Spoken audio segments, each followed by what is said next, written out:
En esta mañana no voy a predicar yo, pero hemos traído un invitado. Él es David Cote, hijo de pastor y también una persona que predica en su iglesia y predica en varias iglesias. Y yo quiero que él venga y pueda compartir con nosotros de la palabra del Señor y que Dios hable a través de él y de su palabra. Amén. Entonces, David, él es un amigo de ya más o menos, nos conocemos hace como cuánto, como 6 años. 6 años hemos estado trabajando en diferentes áreas. Él nos ayudó mucho en la parte de Jesús a las calles que tuvimos en el Parque de Villas de Granada. Entonces, damos gracias al Señor porque lo hemos conocido. A veces nos hemos sentado en la oficina a hablar y salimos hablando de muchas cosas interesantes e importantes, y que Dios lo use hoy a través de la palabra. David. Dios los bendiga a todos. Qué privilegio es estar aquí con ustedes. Me siento privilegiado de estar en la casa de Dios porque en este lugar se mueve la presencia de Dios. ¿Cuántos sintieron la presencia de Dios en esta mañana? Amén. Qué bonito es cantar juntos y experimentar al Dios vivo, a nuestro Dios. ¿Por qué no cierra sus ojos y vamos a orarle al Señor? Padre, te damos gracias. Levantemos nuestra voz al cielo y dígale: Padre, gracias, Señor, por el privilegio que nos das de ser tus hijos, Padre. Gracias por el privilegio que nos das de servirte, Señor. Gracias por esta iglesia preciosa, Señor Jesús. Esta iglesia apasionada por ti, Señor, apasionada por ganar a los perdidos, Señor Jesucristo. Pedimos que tú nos hables a través de tu palabra, Señor Jesús. Padre, yo pido, Señor, que lo que se hable hoy, Señor, esté ligado a tu palabra, Señor, que no sea la voz de mi voz, Señor, sino que sea tu palabra, Señor, la verdad de Dios, Señor. Atamos nuestras vidas a la verdad de tu palabra, Señor Jesucristo, y clamamos tu presencia en nosotros, en el nombre de Jesús. Amén. ¿Por qué no le da un fuerte aplauso al Señor? Glorificamos su nombre en esta mañana. Amén. Dios lo bendiga. Quiero que abra su Biblia en el libro de Romanos capítulo 8, Romanos capítulo 8, versículo 18 en adelante. Romanos capítulo 8, versículo 18 en adelante. Tengo el privilegio hoy de compartir la palabra y sé que en estos días, estos domingos, la iglesia va a estar tratando acerca de la reforma protestante. La reforma, este mes, el 31 de octubre de este año, vamos a cumplir 500 años, conmemoramos los 500 años de la reforma. Romanos capítulo 8, versículo 18 al 19. Pues tengo por cierto que las aflicciones del tiempo presente no son comparables con la gloria venidera que en nosotros ha de manifestarse, porque el anhelo ardiente de la creación es el aguardar la manifestación de los hijos de Dios. Voy a volverlo a leer. Pues tengo por cierto que las aflicciones del tiempo presente no son comparables con la gloria venidera que en nosotros ha de manifestarse, porque el anhelo ardiente de la creación es aguardar la manifestación de los hijos de Dios. Quiero tratar un tema que he titulado El porqué de la reforma. El porqué de la reforma. Y quiero decir que usted y yo, al igual que hace 500 años, somos instrumentos en las manos de Dios para traer una reforma a la familia, para traer la reforma a esta ciudad, para traer la reforma a nuestra nación. Al igual que hace 500 años, hoy se necesita una reforma. Se necesita una reforma en nuestra manera de vivir. Se necesita una reforma en la iglesia. Se necesita una reforma en nuestro país, se necesita una reforma en la nación. Por eso quiero hablar acerca del porqué de la reforma. Y quiero hablar un poco acerca de las características de la iglesia tradicional, desde el año 1000 al año 1500. El año 1000 al año 1500 era la época más oscura de la historia de la iglesia. Fue el momento más oscuro de la iglesia tradicional. Del año 1000 al año 1500 se compraba el papado, la sodomía y la inmoralidad predominaban en la iglesia. La influencia de las concubinas de los papas era tal que tenían la capacidad de poner el reemplazo del papa cuando él fallecía o cuando querían sacarlo del poder. Si no era así, si las concubinas no ponían la persona que ellos indicaban, los hijos de los papas eran los que los sucedían en el trono papal. La luz se volvió tinieblas. La palabra del Señor en Mateo capítulo 5 dice que nosotros, dice, ustedes son la luz del mundo. Y en este tema, en este tiempo en concreto, la luz se había vuelto tinieblas. La iglesia se dedicó al lujo, la iglesia perdió su quehacer bíblico, perdió el principio de seguir la palabra de Dios. Es decir, que la oscuridad tomó la tierra, la oscuridad tomó la iglesia. Y toda esta oscuridad se debía a la ausencia de la palabra de Dios. En esta época no había la palabra de Dios. No existían los textos como nosotros los conocemos. Existían los manuscritos originales y existía una versión de la Biblia en latín llamada la Vulgata latina, que fue traducida de los manuscritos originales por Jerónimo de Estridón en el año 382 después de Cristo. Fue una solicitud que el Papa Dámaso I en su época le pidió. Pero Dámaso I, 2 años después de que se tradujo la Vulgata latina, él murió. Y en las catedrales quedó la Vulgata latina perdida en los rincones de la catedral.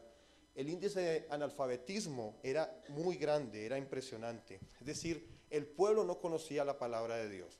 La palabra de Dios estaba circunscrita solo para los grandes eruditos de la época, para las autoridades eclesiales. Es más, no todas las autoridades eclesiales sabían leer, escribir y tenían acceso a la palabra de Dios. Pero también podemos observar que cuando vino la reforma, que fue por la palabra de Dios, y ya voy a hablar un poco acerca de eso, quiero decirles que la reforma no solo fue espiritual. Con esto no quiero decir que no hubo una reforma espiritual.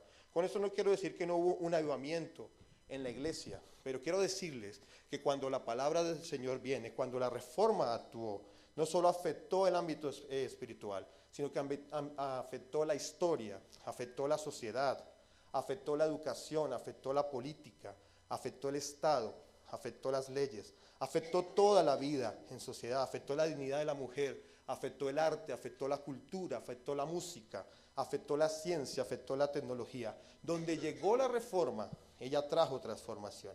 Aquí tengo un mapa, no sé si lo pueden observar, y observamos estos, si lo podemos volver por favor, observamos que a los países donde llegó la reforma generó transformación.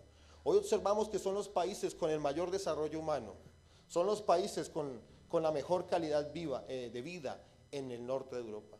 Pero mientras el norte de Europa estaba siendo afectado por la reforma, a Latinoamérica no llegó la reforma. Recuerde usted que la reforma protestante sucedió en 1517, pero para el año 1492, unos años atrás, surgió el descubrimiento de América, o sucedió el descubrimiento de América. Pero el descubrimiento de América nos trajo fue la contrarreforma. Fueron fechas muy cercanas, fueron acontecimientos muy cercanos, pero usted recuerde que España fue uno de los países que se atrincheró en la defensa de la fe tradicional. Fue uno de los que se atrincheró en lo que se llamó la cultura de la contrarreforma. Es decir, a nosotros en América Latina no nos llegó la reforma, sino que nos llegó una reforma, una contrarreforma en defensa del valor tradicional, basado en la autojustificación, basado en defender lo que estaba sucediendo, la oscuridad que estaba sucediendo en la época. Y quiero hablarles un poco acerca de la España de esa época. En esa época, el 90% de los españoles vivían en el ocio. Acababan de salir de múltiples guerras, había una gran crisis económica y había una sociedad ociosa. Pero además de eso, si nosotros miramos las dos culturas, además de la cultura del ocio, usted recuerde que también no nos mandaron los mejores exponentes de la clase social española, también observamos que a pesar de que en nuestros territorios había cierto desarrollo a través de los aborígenes, la cultura maya, la cultura azteca y otras culturas, eso comparado, el desarrollo que tenían esas culturas con la inmensidad del territorio americano y del que fue conquistado por los españoles, que va desde la Patagonia hasta California, hasta el norte de México, hasta la zona del sur de los Estados Unidos, pues el desarrollo era muy poco. Es decir, que a nosotros nos llegó una cultura del ocio, nos llegó una cultura sin visión, una cultura que aceptaba la mediocridad. Y esas son las consecuencias naturales. Por eso hoy debemos clamar que el Señor traiga una reforma que viene desde la palabra de Dios, pero que toca todas las esferas del hombre. Todo el ser humano es transformado cuando viene la verdad de Dios. Pero quiero hablar un poco acerca de las características de la reforma. ¿Cuáles fueron las características que impulsaron la reforma? Quiero hablar un poco acerca de la primera característica, que era la palabra de Dios. Como lo decía la pastora Olga esta mañana, uno de los valores fundamentales de la reforma protestante era la palabra de Dios. Martín Lutero, el hombre que Dios usó para impulsar inicialmente la reforma en el año 1517, él fue incentivado por su padre a estudiar derecho. Pero cuenta la historia que algún día iba por un camino y iba con un amigo y cayó un rayo y mató a su amigo. Y él empezó a tener, a raíz de eso fue aterrorizado, fue confrontado con su vida y empezó a entender que Dios lo estaba llamando. Pero él empezó a entender un llamado de Dios a través del terror, a través del dolor, a través de la lucha. Es decir, él tenía un concepto de Dios que Dios lo quería matar. Entonces, por temor a Dios, él quiso seguir al Señor. Él quiso consagrarse a Dios. Entonces, a raíz de esa trágico circunstancia en la cual muere su amigo, él decide volverse un monje y consagrar su vida a Santa Ana. Pero él era un hombre que luchaba con su pecado, luchaba con su maldad. Él empezaba a leer la palabra de Dios y empezaba a observar que su vida era una vida impía, y entonces empezaba a intentar sacrificar su carne. Él empezaba a intentar buscar flagelar su carne. Entonces él empezaba a hacer fuertes ayunos, él empezaba a dormir en la intemperie, él empezaba a dedicarse a la meditación, a la oración, pero él observaba que nada de eso funcionaba. Fue una circunstancia tan fuerte, que el director del seminario, el vicario de la orden de San Agustín en Alemania, Johann von Fostappens, él tomó la decisión de sacarlo de la etapa de meditación a labores más académicas, a otra clase de labores, y lo envía a Roma en un viaje. Lo manda a Roma en una excursión en la cual pudo pasar por varias ciudades, pudo pasar por varios monasterios, pudo pasar por varias capillas, y Lutero empezó a observar la corrupción de la iglesia, y empezó a observar que en los monasterios las monjas tenían relaciones sexuales con los sacerdotes, y las monjas con las monjas, y los sacerdotes con sacerdotes. Y empezó a observar cómo en los monasterios habían tumbas, cementerios completos de niños abortados. Empezó a verse confrontado con el pecado, empezó a verse confrontado con la inmoralidad. Pero este hombre de Dios era un hombre que estudiaba la palabra, empezaba a estudiar Romanos y se veía confrontado, Romanos 1, capítulo 1, versículo 18 en adelante, y empezaba a observar que la iglesia estaba mal, que estaba descompuesta, estaba por un mal camino, y esto lo llevó a tener una reflexión como tal. Entonces Martín Lutero se consagra más al Señor, toma la decisión de estudiar griego, el hebreo, para así entender de una mejor forma la palabra de Dios, y logra volverse experto en el Nuevo Testamento. Y esto de volverse experto en el Nuevo Testamento lo lleva a enseñar en la universidad. Se vuelve experto en Romanos, se vuelve experto en Hebreos, se vuelve experto en los Evangelios. Y esto le permite empezar a denunciar el pecado en la iglesia.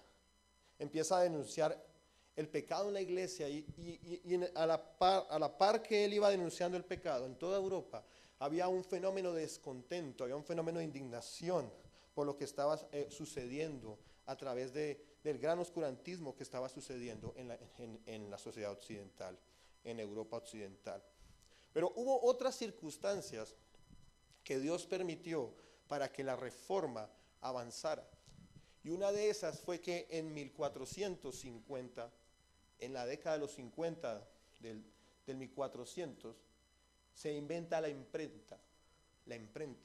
Y la imprenta fue un instrumento que Dios utiliza para que Lutero, al traducir la palabra de Dios, y también, como lo sabemos en la historia, que lo vamos a celebrar el 31 de octubre, al clavar las 95 tesis en la catedral de Wittenberg, la imprenta le permite imprimir la palabra de Dios. Él toma la decisión de aprender el griego, toma la decisión de aprender el hebreo, con el firme propósito de traducir de los manuscritos originales la palabra de Dios al idioma del pueblo. Traduce la palabra de Dios al alemán. Pero la imprenta le sirve para imprimir la palabra de Dios, imprimir la Biblia y empezar a divulgarla por toda Alemania. Pero Dios utilizó otras circunstancias, utilizó la imprenta, se imprimía la palabra, pero también utilizó el arte. Lutero era compositor de música. Lutero compuso varios himnos, entonces imprimió los himnos. Y esta fue una estrategia que Dios utilizó para divulgar la palabra de Dios, pero una palabra cantada. Y eso hizo que en tan solo 3 meses toda la palabra de Dios fuera divulgada, los himnos fueran divulgados y las 95 tesis de Lutero fueran divulgadas. Pero es importante que Lutero entendió que la reforma, no podía haber reforma, sino un elemento fundamental que era la palabra de Dios. El Salmo capítulo 119, versículo 11 nos dice: en mi corazón atesoro tus dichos para no pecar contra ti. En el versículo 92 del mismo Salmo 119 dice: si tu ley no fuera mi regocijo, la aflicción habría acabado conmigo. Cuánto amo yo tu ley, todo el día medito en ella. Dice la palabra en Isaías capítulo 40, versículo 8: sécase la hierba, marchítase la flor, mas la palabra del Dios nuestro permanece para siempre. Mateo capítulo 24, versículo 35 dice la palabra de Dios: el cielo y la tierra pasarán, pero mis palabras no pasarán. Salmo capítulo 12, versículo 6: las palabras de Jehová son palabras limpias, como plata refinada en horno de tierra, purificada 7 veces.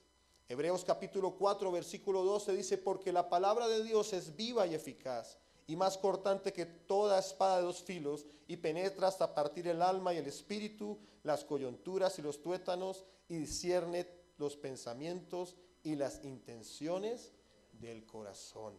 Amén. Entonces, Lutero, al estudiar la palabra de Dios, uno de los elementos importantes de la reforma era la palabra.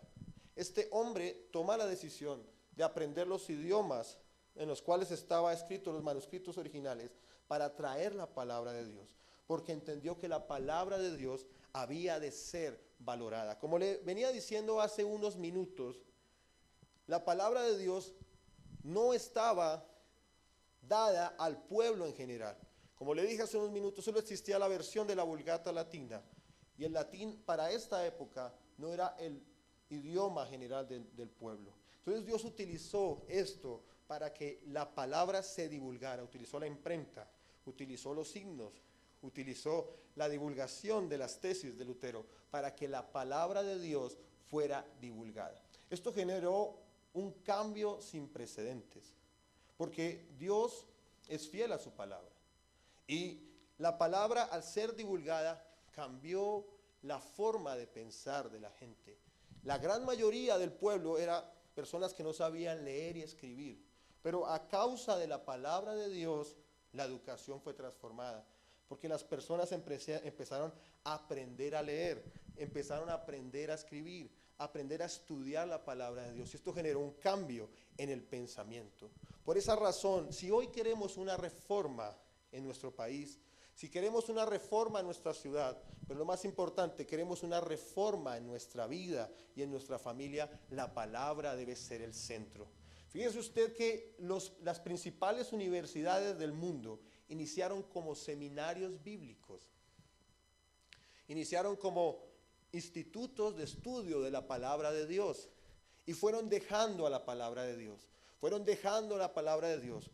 Hoy, pasados los siglos, hoy encontramos una educación secular. Se quedó en la historia que estas grandes universidades como Yale, como Harvard, estas grandes universidades dejaron de ser estos centros de estudio de la palabra de Dios y se dedicaron al estudio eminentemente secular. Y hoy la educación en el mundo es una educación basada en la formación secularista, es decir, una formación que saca a Dios, se busca sacar a Dios del Estado, se busca sacar la nación, a Dios de la educación, se busca sacar a Dios de la familia, se quiere circunscribir a Dios únicamente al ámbito interno, de adoración interna. Pero esto fue lo que hizo que viniera oscuridad en la Edad Media. Por eso, si nosotros queremos que una reforma venga a nuestras vidas, lo fundamental es que la palabra de Dios. Por eso nosotros debemos leer que la palabra, debemos escudriñar la palabra, debemos hacer estudios bíblicos y tenerla en nuestras casas. Es decir, que en la reforma se entendió que la palabra de Dios era la forma por la cual se podía cambiar la sociedad, se podía cambiar la iglesia, se podía cambiar al individuo. Pero es importante que, quiero hablar, posteriormente voy a hablar un poco del sacrificio.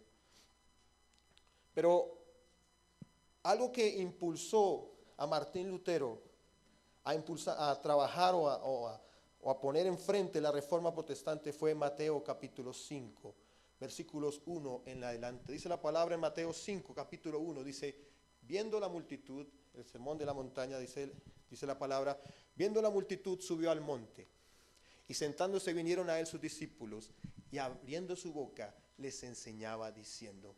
Entonces Lutero entendió por la palabra de Dios que la palabra había que enseñarla.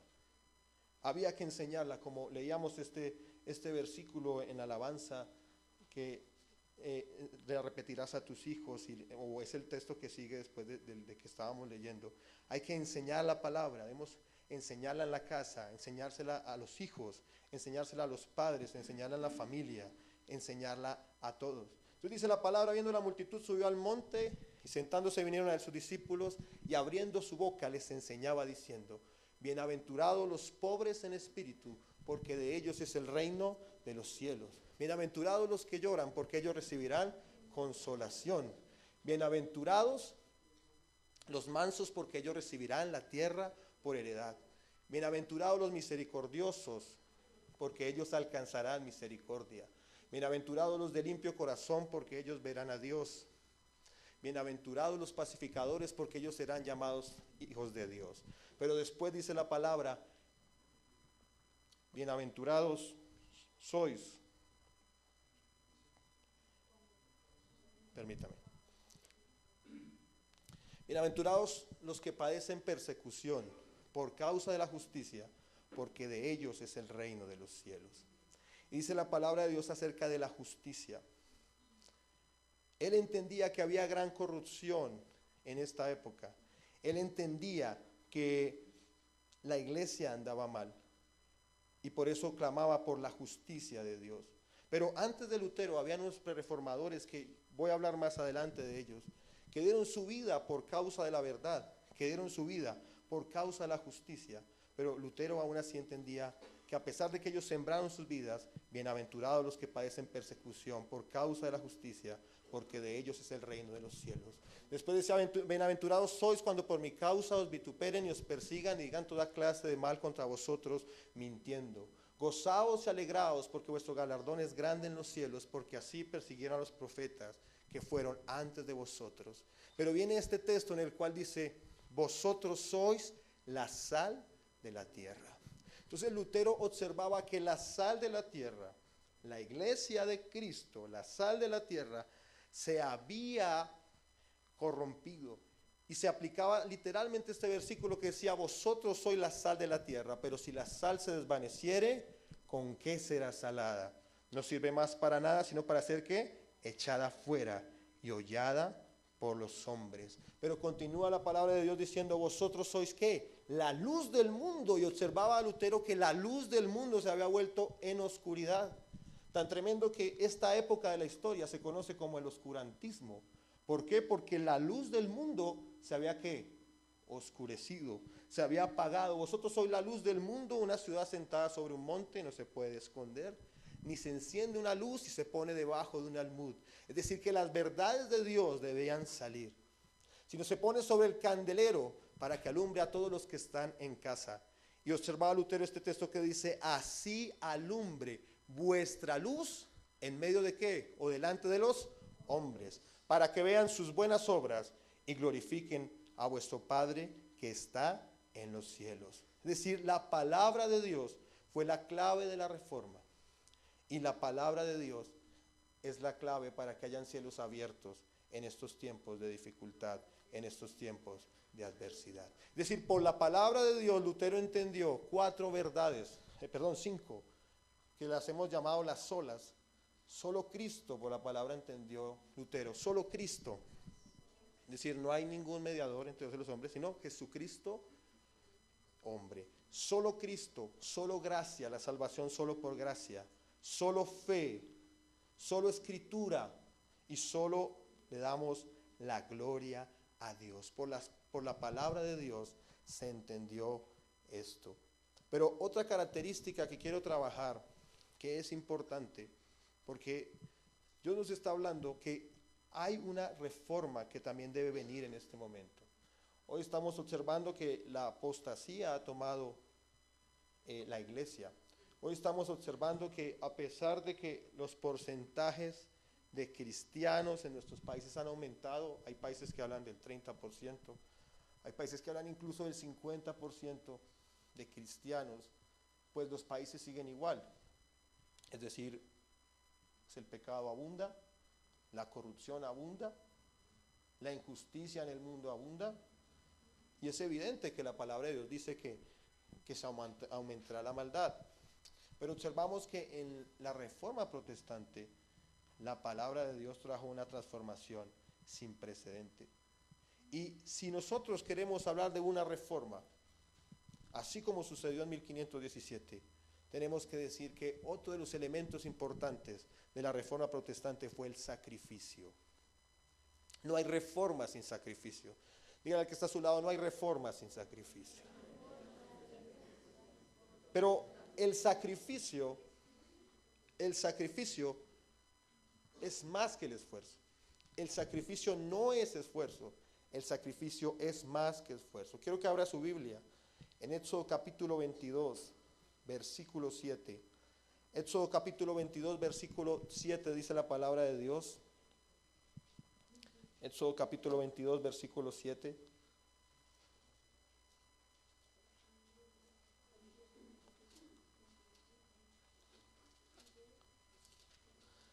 Dice la Biblia, entonces habló Isaac a Abraham su padre y le dijo, Padre mío.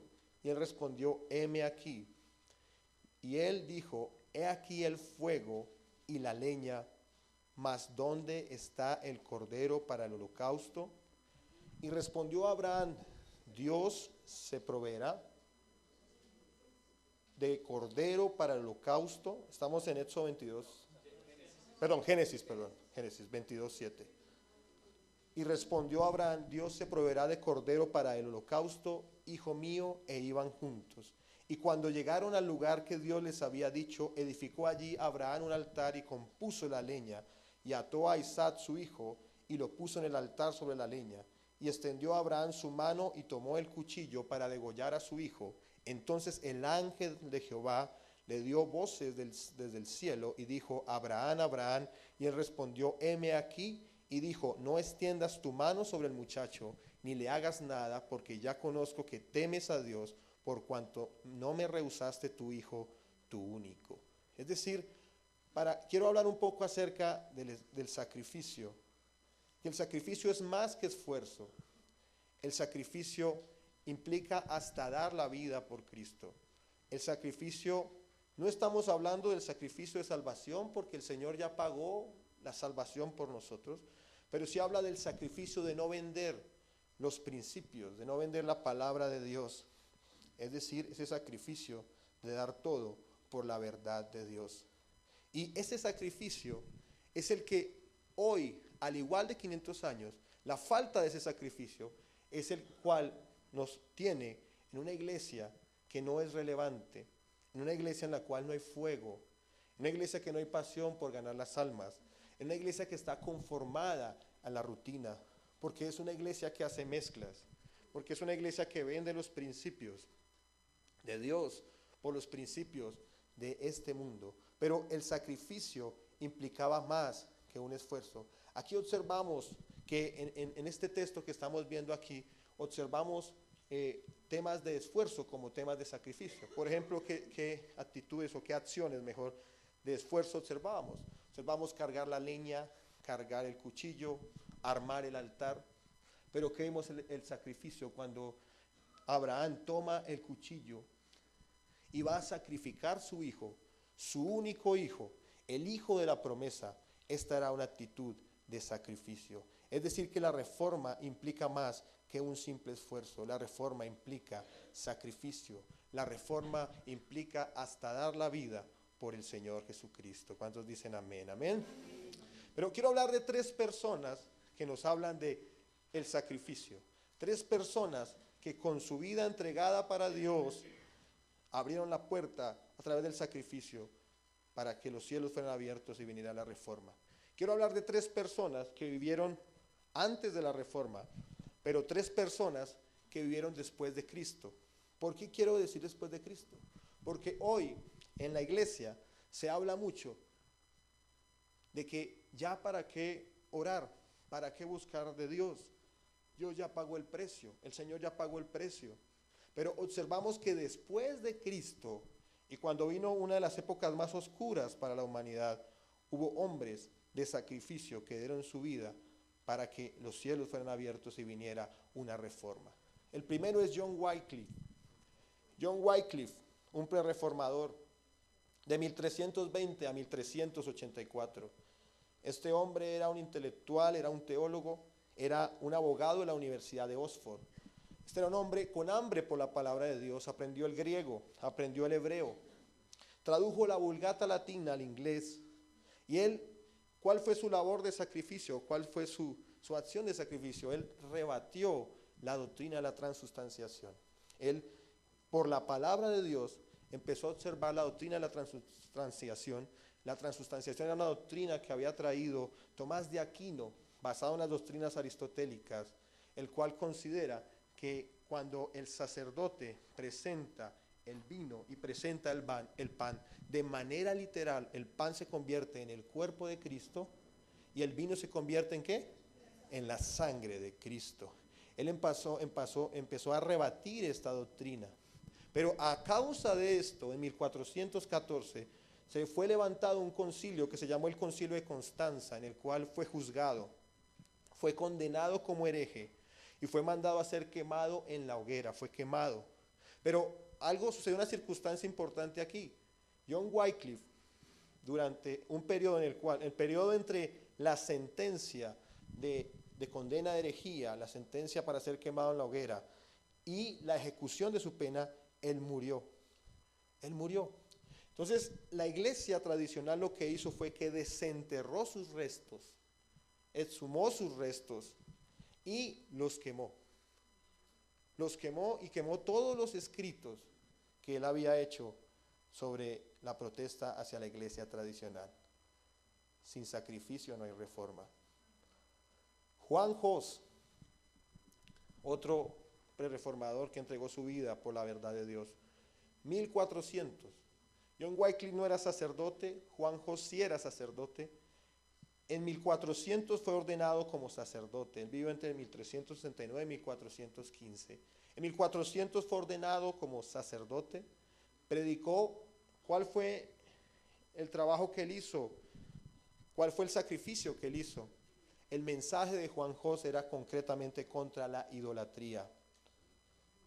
Fue contra la idolatría.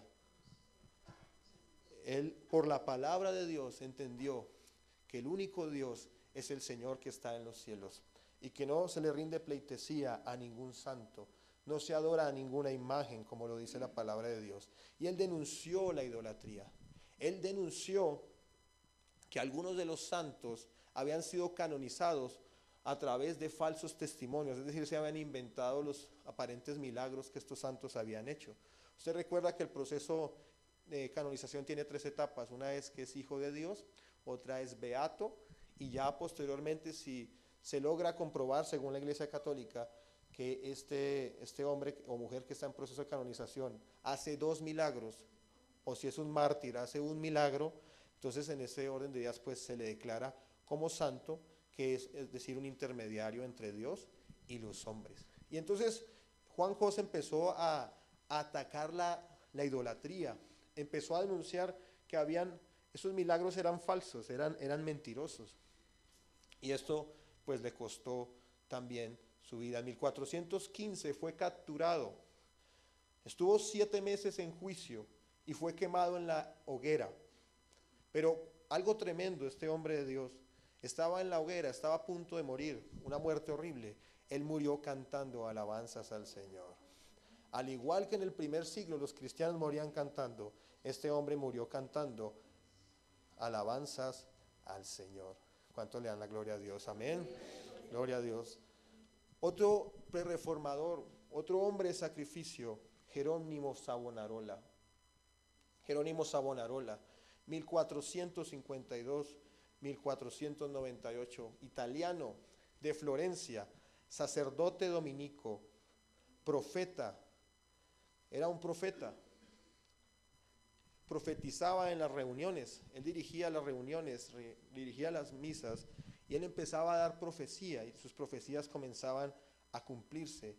Él confrontó el pecado. ¿Cuál fue la acción de sacrificio que él hizo? Él confrontó al Papa Alejandro VI con su pecado, porque Alejandro VI era un hombre inmoral, tenía hijos con varias mujeres, era promiscuo, confrontó a la iglesia con su sodomía, confrontó a la iglesia con su corrupción. Él trabajaba un tema predicaba la santidad, pero predicaba a morir al mundo. Y entonces en sus ceremonias, en reuniones, en sus cultos, lo que hacía la gente era que traía todas sus joyas, traía todos sus bienes de valor y los quemaban en la hoguera. Entonces este hombre predicaba por una vida limpia, una libre santidad, una vida alejada de los placeres de este mundo. Y el 23 de mayo de 1498, muy cerca al descubrimiento de América, él fue sacrificado, torturado por 42 días, descuartizado. Su cuerpo descuartizado fue quemado en la hoguera y sus cenizas fueron tiradas al río Arno. Este hombre, por ejemplo, Maquiavelo relata, documenta la muerte, estuvo presente en la muerte de él en Florencia. Estos 3 hombres fueron los que, y otros más reformadores, fueron hombres de sacrificio, hombres que entregaron su vida por la causa del Señor. Por eso Dios hoy nos está hablando a ser hombres y mujeres de sacrificio. Pero por la palabra de Dios tenemos que ver cuál es el sacrificio. Porque yo recuerdo una vez que tuve la oportunidad de hacer ejercicio, subir a Monserrate.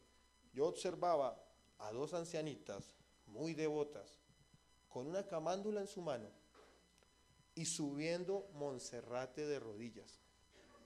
Parece que yo esa vez me eché 45 minutos en subir a Monserrate y honestamente llegué físicamente muerto.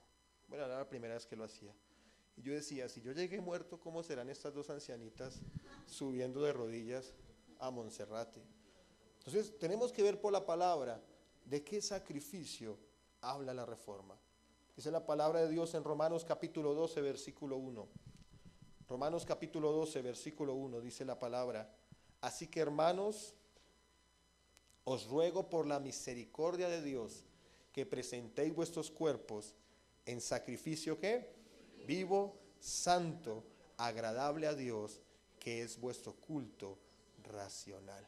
Es decir, la palabra cuando habla del sacrificio moral, habla de una vida limpia para Dios.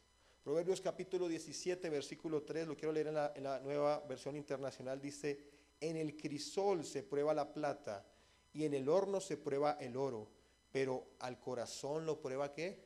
El Señor. Entonces, cuando hablamos del sacrificio que precedió a la reforma, significaba un sacrificio de una vida limpia, un sacrificio de un corazón puro, es decir, un sacrificio de un corazón que anhela agradar a Dios. Pero la Biblia dice que en Jeremías capítulo 17, versículo 9 dice: engañoso es el corazón más que todas las cosas y perverso, ¿quién lo conocerá? Versículo 10, yo Jehová que escudriño ¿qué? La mente, que pruebo el corazón. Es decir, este sacrificio habla de un sacrificio de tener una vida que moralmente ¿qué? Limpia, una vida moralmente entregada, una vida que realmente es santa delante de Dios. Porque nosotros podemos tener secretos, podemos escondernos delante de los hombres, pero debemos entender que el sacrificio que habla la palabra de Dios es el sacrificio del corazón, el cual solo Dios lo puede escudriñar. Amén. Por eso Lutero planteaba algo muy bonito que se llamaba coram Deo, una frase en latín, coram Deo. Coram Deo significa pupila de ojo dilatada, coram significa ante, en la presencia de, y Deo significa Dios. O sea, coram Deo significa ante Dios, delante de la presencia de Dios, la pupila de Dios, del ojo de Dios está dilatada. En todo momento estamos ante ¿qué? Ante la presencia de Dios. Entonces, estos valores tomaron a la iglesia reformada, estos valores tomaron la sociedad alemana, la sociedad del norte de Europa, y esto tocó también la cultura. Hay una anécdota muy bonita de un carpintero protestante que construía un mueble. Y entonces al carpintero protestante le decían, venga, ¿usted por qué pone una madera de buena calidad en la parte de atrás? Si es que la parte de atrás va contra la pared, nadie la ve, nadie la ve.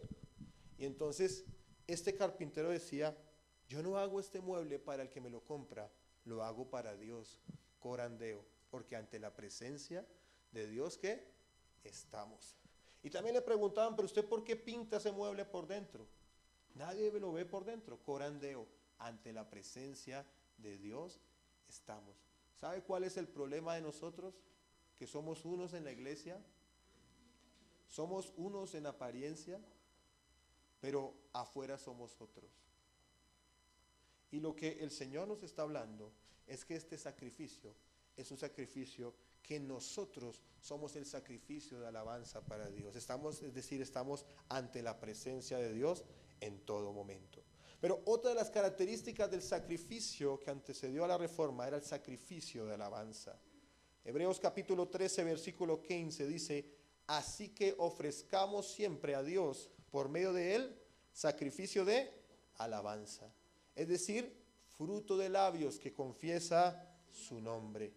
Efesios capítulo 5, versículo 19, dice la palabra de Dios, hablando entre vosotros con salmos, con himnos y cánticos espirituales, cantando y alabando al Señor en vuestros corazones.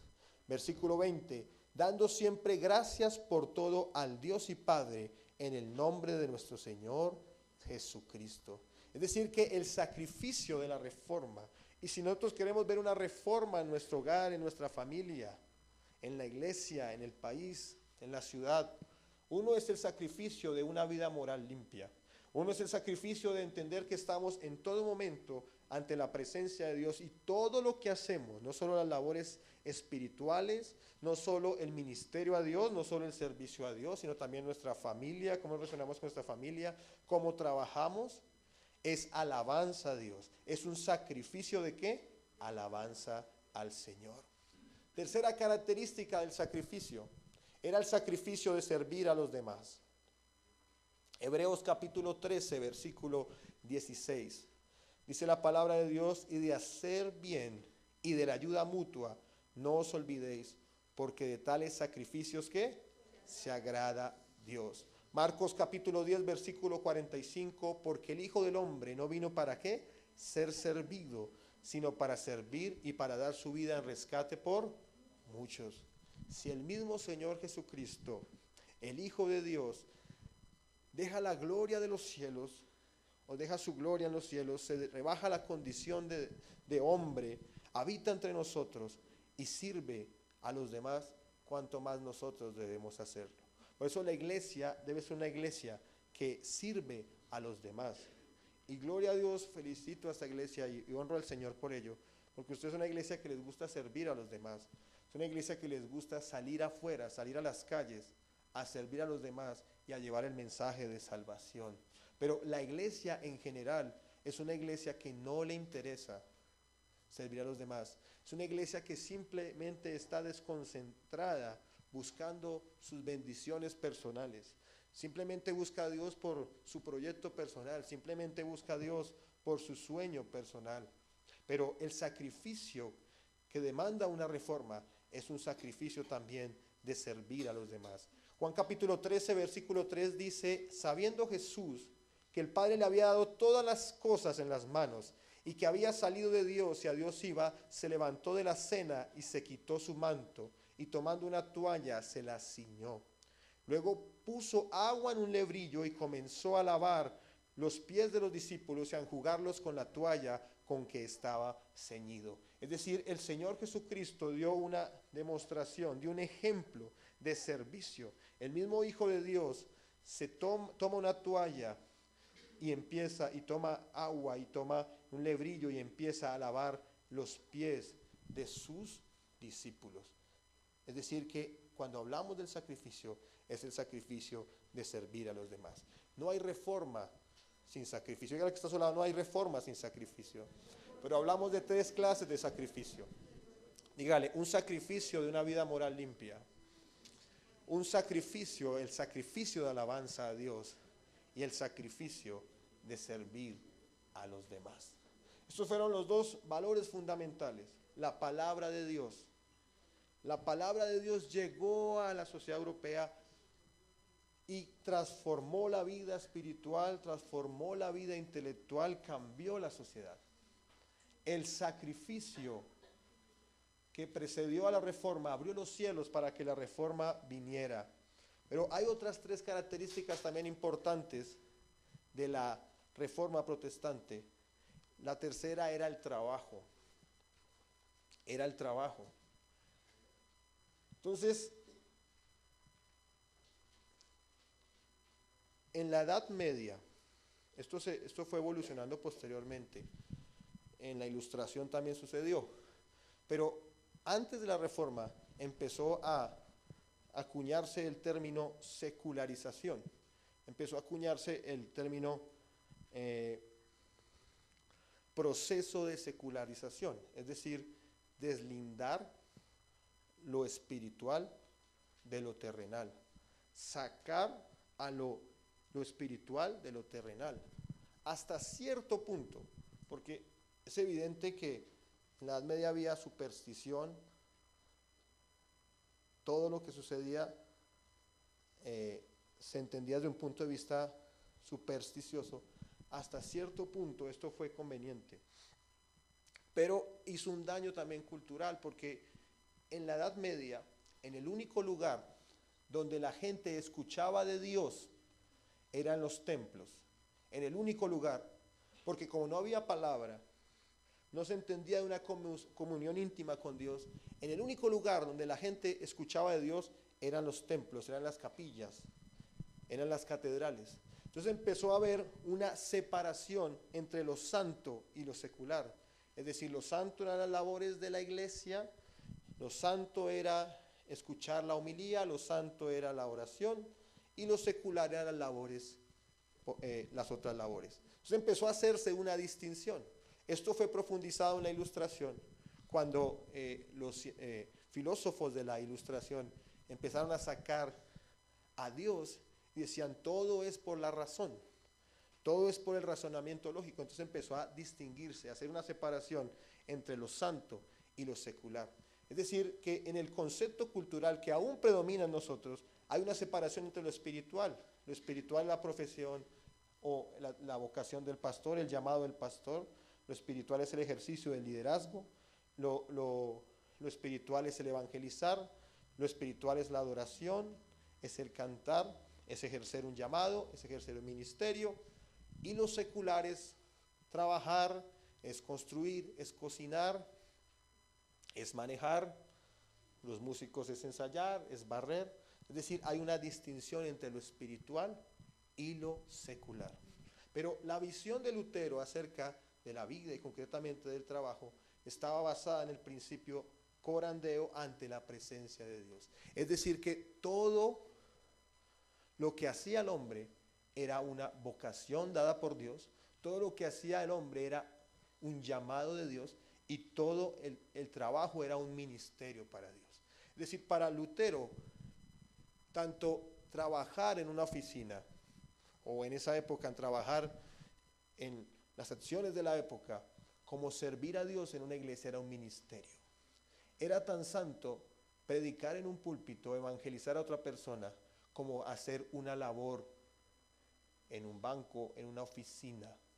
Es decir, debemos entender que las vocaciones que Dios nos ha dado, en las cuales nos desempeñamos, si a usted Dios le dio el don de manejar financieramente bien los recursos, si usted es un gran administrador y trabaja en temas administrativos, si usted es un artesano, si usted es un artista, si usted es un industrial, si usted es un comerciante, o si usted simplemente es un mensajero en una empresa, también debemos entender que esa es una vocación, también es un llamado y también es un ministerio para Dios y debemos hacerlo con excelencia.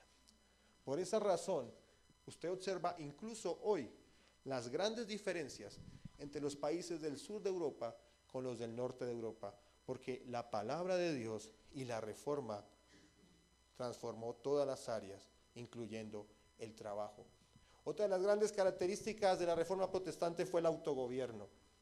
Y en 2 de Timoteo capítulo 1, versículo 2 de Timoteo capítulo 1, versículo 7 dice, porque no nos ha dado Dios espíritu de cobardía, sino de poder, de amor y de dominio propio.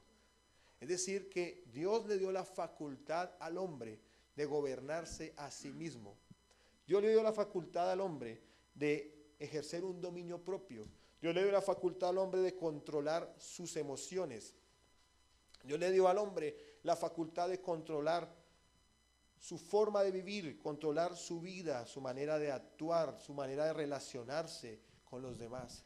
El autogobierno fue uno de los grandes valores de la reforma, basado en este principio, porque Dios no nos ha dado espíritu de cobardía, sino de poder, de amor y de dominio propio.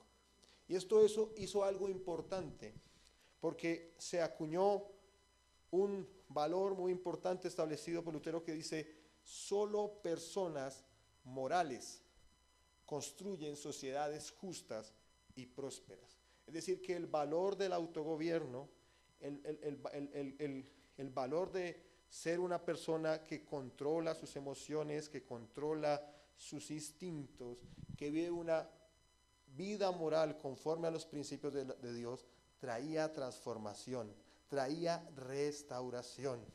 Es decir, que el autogobierno también es uno de los principios de la reforma. Es decir, si nosotros nos autogobernamos a nosotros mismos, esto tiene que traer transformación a nosotros. Les pongo un ejemplo. En nuestro país hay una crisis impresionante en la salud. La salud no tiene los recursos suficientes, pero además de que no tiene los recursos suficientes, el grado de corrupción es muy alto. Pero si los niveles de corrupción, si nosotros como ciudadanos nos gobernamos a nosotros mismos, es decir, les pongo un ejemplo, comemos bien, ¿cierto? No comemos a deshoras, no comemos tan pesado en las noches, tenemos unas dietas balanceadas, ¿eso qué va a suceder en nosotros? Pues nuestra salud va a estar mejor. Si hacemos ejercicio, ¿qué va a hacer? Nuestra salud va a ser mejor. Y si se vuelve una cultura generalizada, ¿qué va a suceder? Simple, pues se necesitan menos recursos para la salud, porque la gente se va a enfermar menos. Es decir, que cuando hay autogobierno, se necesita menos gobierno. Pero en todas las áreas, cuando nos gobernamos a nosotros mismos, pues las cosas funcionan mejor. Quinto valor de la reforma protestante, la excelencia. Cada persona tiene una vocación. Quiero que vayamos a Romanos capítulo 12, versículo 2. Dice la palabra, no os conforméis, Romanos capítulo 12, versículo 2. No os conforméis a este siglo, sino transformaos por medio de la renovación de vuestro entendimiento, para que comprobéis cuál sea la buena voluntad de Dios, agradable y perfecta. Es decir, cambiemos nuestra manera de pensar y conoceremos al Dios de los cielos. Pero cuando quiero hablar de la excelencia, quiero también asociarlo al arrepentimiento, al cambio de vida. Mateo capítulo 4, versículo 17 dice, desde entonces comenzó Jesús a predicar y a decirles, arrepentíos, porque el reino de los cielos se ha acercado. Entonces, un valor importante en la excelencia es el arrepentimiento, es el cambio de vida. Es evidente por el poder del Espíritu Santo que obra en nosotros, que redarguye nuestros corazones. Pero cuando hay arrepentimiento, hay un cambio que se nota en todas las áreas y eso produce excelencia. Y el problema de nosotros es ese. Ese es un problema, por ejemplo, en mí, que debo mejorar el tema de la excelencia. Estos fueron los valores importantes de la reforma, las características importantes. La palabra de Dios, el sacrificio. Y eso generó otros que fue el trabajo, el autogobierno y la excelencia. Pero quiero que nos centremos un poco en la palabra de Dios. La palabra de Dios debe estar en nosotros. La palabra de Dios es un valor fundamental. Nosotros como iglesia debemos volver a la palabra de Dios. Es triste observar que hoy, hace unos años, cuando yo era muy niño, yo recuerdo que se hacían concursos de memorizar textos bíblicos y competían unos entre otros. Es decir, se atesoraba ¿qué? El valor de la palabra de Dios. Pero nosotros tenemos que volver a la palabra de Dios. La familia debe volver a la palabra de Dios. Es decir, debemos cultivar el estudio de la palabra de Dios en nuestros hogares.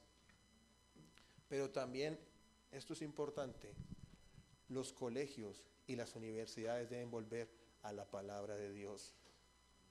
En los establecimientos públicos, las instituciones públicas deben volverse a estudiar la palabra de Dios. Esto fue lo que sacó de la oscuridad a Europa. Fíjese usted que la reforma protestante fue el movimiento más fuerte que produjo lo que se llama la modernidad. Hubo tres elementos: el descubrimiento de América, la reforma protestante y el renacimiento. Pero la reforma fue la génesis de todos ellos. Y usted puede observar que en la modernidad hubo más avances, hubo más crecimiento en las ciencias, en la cultura, en el arte. La humanidad avanzó sin precedentes. ¿Sabe por qué? Por la palabra de Dios. Tal vez se avanzó más en la modernidad que en este momento. ¿Por qué? Porque la palabra de Dios trajo transformación. Pero también como iglesia, Dios nos está hablando a vivir una vida de sacrificio. Dios nos está llamando a salir de nuestra zona de confort. Recuerde que el sacrificio va más allá del esfuerzo. Es decir, Dios nos está llamando hoy a que si hemos sido diligentes en la oración, volvamos a orar más, o oremos más. Los que han dejado su devocional, oremos más. Los que estamos luchando en nuestra vida moral, en nuestros principios, en el trabajo, tal vez de cambiar principios por mejorar ingresos, Dios nos está llamando a cambiar de actitud, a cambiar de vida. Amén. Cierre sus ojos y vamos a decir: Señor, gracias. Porque al igual, Señor, que hace 500 años, Señor, tú nos estás hablando, Señor. Y tú nos estás hablando, Señor, de una reforma, Señor. Padre, una reforma en tu iglesia, Señor. Hoy queremos pedir perdón por tu iglesia, Señor, por la iglesia en Colombia, Señor Jesús. Que hemos estado desenfocados, Señor. Hemos estado, Señor Jesús, en cosas que no van, Señor, que no convienen, Señor. Pero sobre todo cosas que no van conforme a tu palabra, Señor Jesucristo. Padre, mira la iglesia en Colombia, Señor. Hoy clamo por los líderes, Señor, de las diferentes iglesias a nivel nacional, Señor. Pero también clamo por las ovejas, por cada una de ellas, Señor Jesús, en todas las iglesias en Colombia, Señor Jesús. Padre, que en estos 500 años, Señor, o en la conmemoración de estos 500 años, Señor Jesús, tú traigas un despertar, Señor. Padre, que volvamos a estos principios, Señor, que volvamos a tu palabra, Señor, que volvamos a ser hombres y mujeres, Señor, de sacrificio, que no vendemos nuestros principios, Señor, por un privilegio, que no vendemos nuestros principios por un beneficio, que no vendemos los principios de tu palabra, Señor Jesús, por algo que nos favorezca en la circunstancia coyuntural, Señor Jesús. Padre, haznos hombres y mujeres asiduos de la palabra de Dios. ¿Por qué no levanta sus manos y dígale: Señor, Padre, yo quiero hacer un pacto contigo de estudiar más tu palabra, Señor Jesús. Padre, yo quiero hacer un pacto contigo, Señor, de servirte más, de buscarte más, Señor Jesús, y de honrarte más a ti. Levante sus manos y adore el nombre del Señor. Dígale: Señor Jesús. Padre, pido, Señor, que en esta semana que empieza, Señor, Padre, yo pueda, Señor, Padre, ampliar, Señor, mi devocional contigo, Señor. Voy a buscarte más, Señor Jesucristo. Padre, que tu palabra sea un baluarte en mi vida, Señor Jesús. Padre, también, Señor, es sacrificio de alabanza y de adoración, Señor. Padre, que haya mayor comunión contigo, Señor. Que haya mayor intimidad contigo, Señor Jesús. Mi vida entera, dígale, Señor, mi vida entera, Señor, es alabanza delante de ti, Señor. Mi vida entera es un sacrificio de adoración, Señor Jesús. Padre, que mi vida te honre. Dígale, Señor, que mis acciones te honren, Señor. Padre, que mi manera de vivir te honre, Señor. Que mi manera de actuar, Señor, te honre, Señor Jesucristo.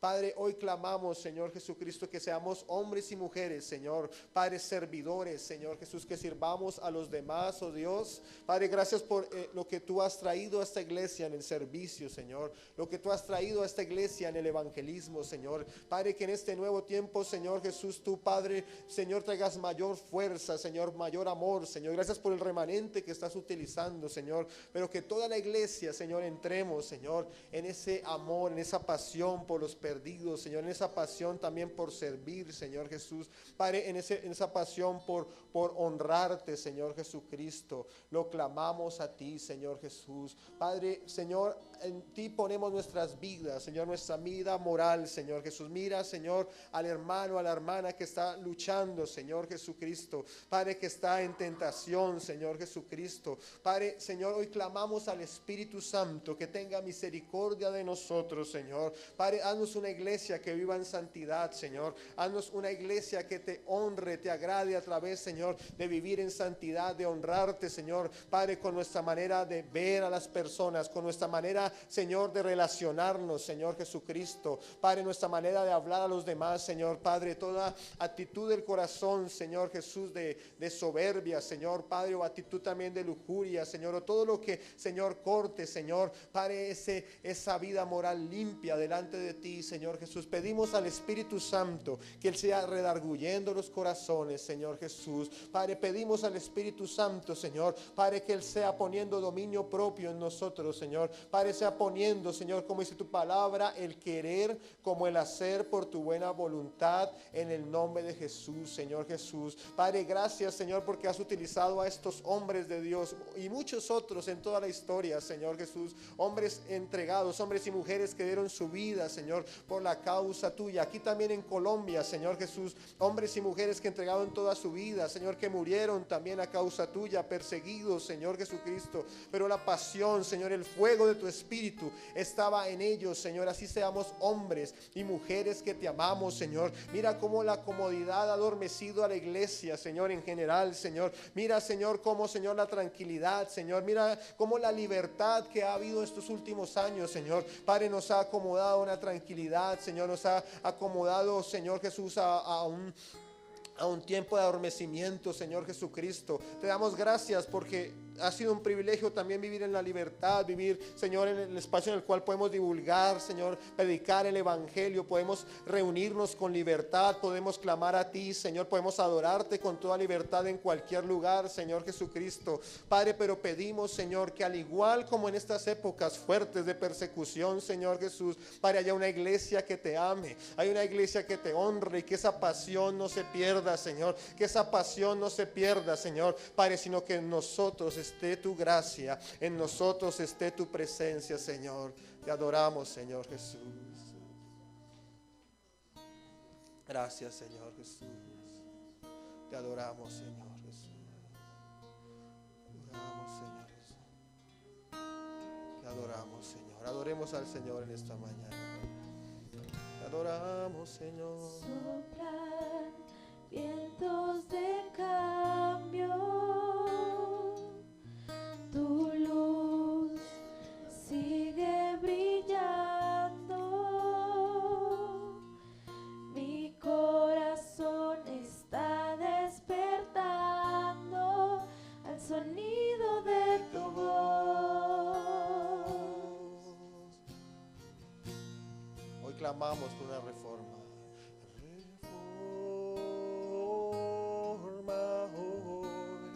Reforma hoy. Reforma hoy, Santo Espíritu, Santo Espíritu, revélanos el reino del Padre. Tu palabra en mí cambiará mi nación. Traerá verdad, justicia y belleza. El reflejo de tu corazón. Completos estamos en ti. Oh, Completos estamos en ti. solo es Cristo, solo gracias, solo fe, Solo palabras. solo palabra, solo a Dios sea la gloria. Solo Cristo, solo gracias, solo fe, solo palabra, solo a Dios sea la gloria. Solo Cristo en nuestras vidas. Solo la palabra de Dios en nuestras vidas. Solo a Dios sea la gloria. Tu salvación por gracia y la fe en el Hijo de Dios. Solo Cristo. Y solo te damos la gloria a ti, Señor Solo fe. Solo la gloria a ti. Levante sus manos, dígale, solo la gloria es para ti. Solo a Dios sea la Solo la gloria es solo Cristo. Solo Cristo, solo gracias, solo fe, solo palabra, solo a Dios sea la gloria. Solo Cristo, solo gracias, solo fe, solo palabra, solo a Dios sea la gloria. Solo Cristo. Solo Cristo, solo gracias, solo fe, solo palabra, solo a Dios sea la gloria. Solo Cristo. Solo Cristo, solo gracias, solo fe, solo palabra, Solo a Dios. sea la gloria. Solo Cristo, solo gracias, solo fe, solo palabra, solo a Dios sea la gloria. Oh Señor Jesús. Hoy por el Espíritu Santo sentimos convicción, Señor, por tu palabra, Señor, de volvernos más a ti. Dígale, Señor, yo me quiero volver más a ti, Señor Jesús. Yo quiero consagrarme más a ti, Señor. Padre, yo quiero pedir que tú seas más real en mi vida, Señor Jesús. Padre, que todas las áreas de mi vida, ninguna área, Señor, se escape de ti. Padre, ni mi vida sentimental, dígale, ni mis finanzas, Señor, ni mi trabajo, Señor. Ninguna área de mi vida se escape de agradarte, Señor. Escape de agradarte, Señor. Te agradecemos, Señor. Te glorificamos, Señor.